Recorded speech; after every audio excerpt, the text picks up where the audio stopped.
everyone, my name is Madison and welcome back to my channel. I am a college student that is a big proponent of budgeting, financial well-being, financial wellness, etc. Understanding where your money's coming from, where it's going, and how you can establish security within your own finances, especially when it comes to multiple sources of income.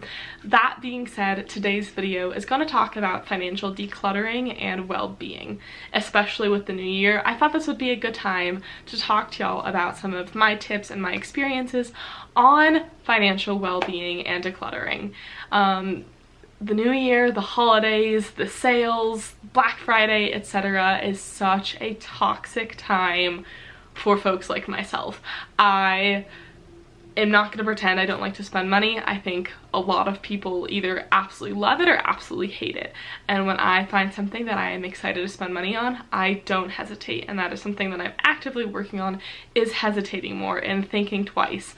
And the few tips I have for you today are going to help you with that a lot and have made such a big difference in my life over the last few years, especially over the last 8 months or so, as I have gone from being sort of a paycheck to paycheck type student, and now I am putting away almost 40% of my income every single month to savings, and have cut down my spending habits and increased my income and my earnings with some of these tips. So let's go ahead and get started.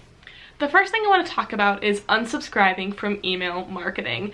Now, I've heard the saying, if you wouldn't buy it full price, don't buy it on sale. Now, while I think that is true for a lot of things, it's not true for everything. That being said, I am absolutely somebody that will go and find a few $100s worth of things to purchase at Sephora if you tell me it's going to be 20% off.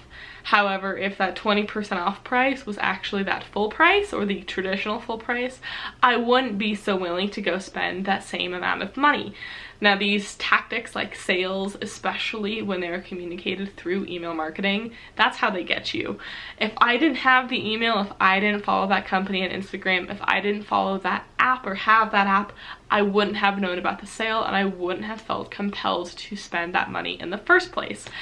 Eliminating these tactics that these companies use to convince you of the need to spend that money will help you save so much money in the long run. Sephora had a sale 3 weeks ago. I spent close to $200, got it, looked at the box, and was like, I would not have purchased any of this if it weren't on sale. And how much of it do I truly need?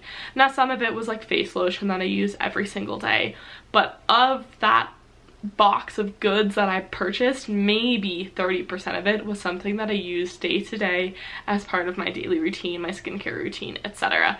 The other 65%, whatever it was disposable items that I really could have lived without.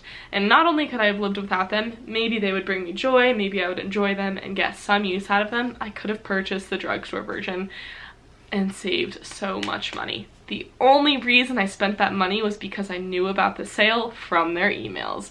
If you can eliminate apps, the text message notifications that you get about sales and free shipping and deals and this and that from whatever it is, get rid of it.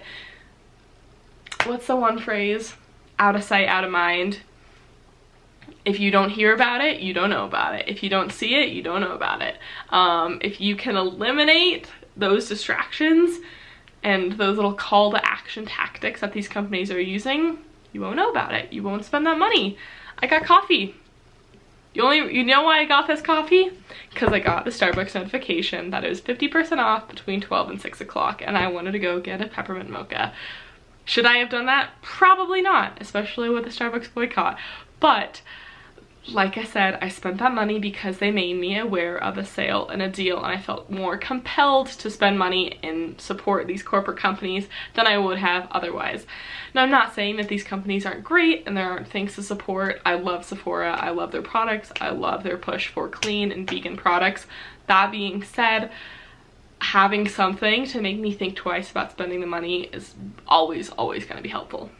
The second thing I want to talk about is turning on credit card purchase notifications.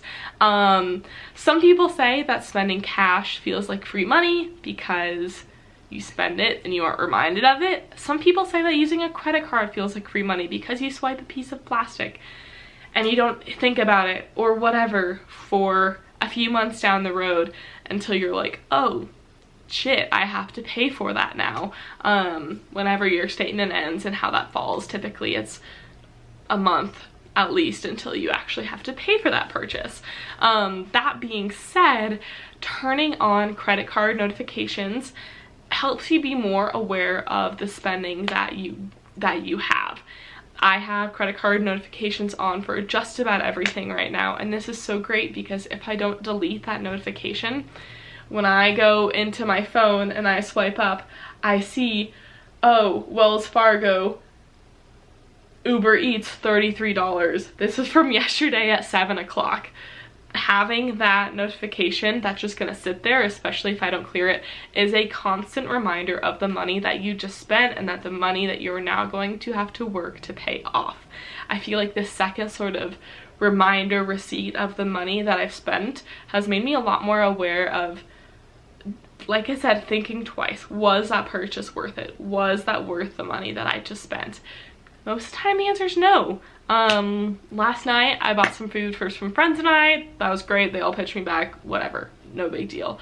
However, when I see that notification for however much money at however much place and it's not something that I can justify, or I felt like I got as much satisfaction out of a game night with my friends like last night, different story, right? That additional filter makes you a lot more conscious and aware of the money that you're spending, which in turn can help lead to better financial practices. Going off of that, I really encourage you, as you're going through and decluttering your email subscriptions especially, go through and look for subscriptions.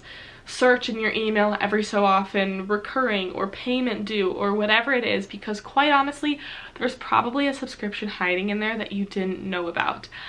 For example, I purchased a new GoPro last year and GoPro was having a deal where you got, I want to say $200 off your first GoPro if you signed up for the GoPro subscription, which is $50 a year. So totally worth it for the year. Spend $50, save $200. So I'm saving $150.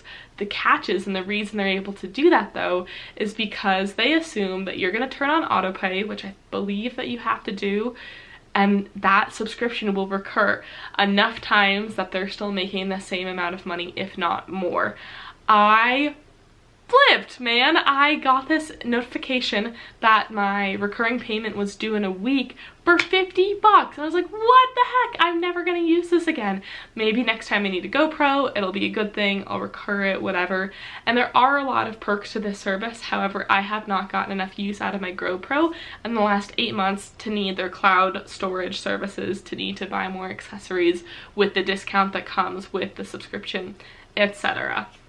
Another good example, Panera. I have been a Panera Plus subscription member. I forget what it's even, Sip Club I think is what it's called now. I love Panera. I go there all the time, but I go there a lot less than I used to.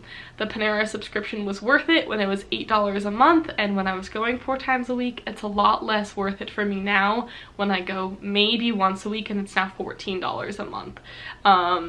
That cost per visit is so much higher that it makes more sense for me to just purchase a drink, quite honestly.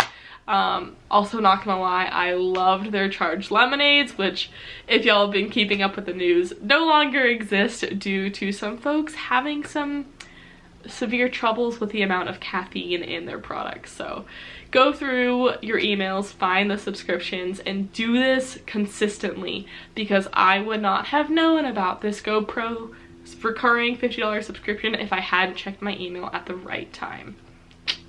$50. The next thing I want to talk about is using an app like Mint or another budgeting app to link all of your accounts and turn on budgeting goals with notifications. There's a theme here. Have notifications for things we want, turn off the ones for things that we don't. Notifications are a great way to either trap you and get you to buy something, or also remind you and give you a sort of visual indication of how much you're spending, where your money's going, and how you're making progress towards your goals.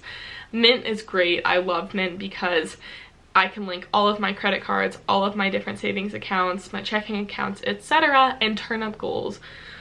eating out goals, spending goals, clothing, spending goals, whatever it is, you can narrow it down into your specifics. If it ever doesn't understand what category of purchase goes into, you can go in and change that, which is great.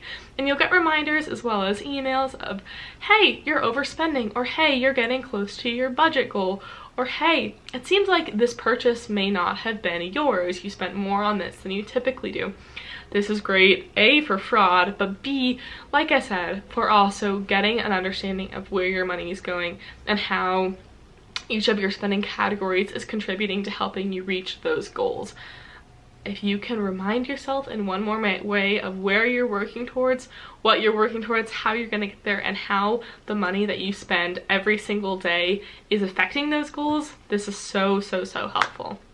The last thing I want to talk about is having money from your paycheck go directly into your savings. This goes with the whole idea and mindset of pay yourself first. Before you have money go into your checking account, before you have money that looks like money you can spend, take out a chunk of it, pay yourself first, pay your savings account first. If that money is set aside as money that you cannot spend, it is so much easier to not spend it. If you have $3,000 into your bank account every single month without paying yourself in your checking or your savings account first, that looks like $3,000 you can spend. It is so much easier to overspend when you pay for everything, buy all this whatnot for a whole month straight, and you think to yourself, oh, I'll put the leftovers back in my savings account. Odds are you aren't going to be putting as much away back into your savings account at the end of the month than you would be if you paid yourself first. And worst case scenario, you pay yourself $1,000 first at the beginning of the month, you buy everything you want to, need to, etc., and you still have money, extra money left over. All you're doing is saving more, helping yourself get out of debt more, working towards your goals faster, etc. This is great. I highly recommend it. I have a very big chunk of my paycheck. Over 50% of one of my paychecks for one of my income sources goes directly into my savings account. This is great because I know no matter what happens with my other fluctuating income sources the rest of the month, I still saved a big chunk that I wanted to. So then I've got a reliable savings amount. I also have a reliable amount going into my checking account, and then my other income sources that fluctuate sort of sprinkle in and fill in the gaps between both of those. I found that this works for me. I'm also going to admit that I am going to be trying out a new budgeting strategy here in the next few weeks, which I'm very excited for. A little bit nervous. We'll see. I might love it. I might hate it. It might work even better for me.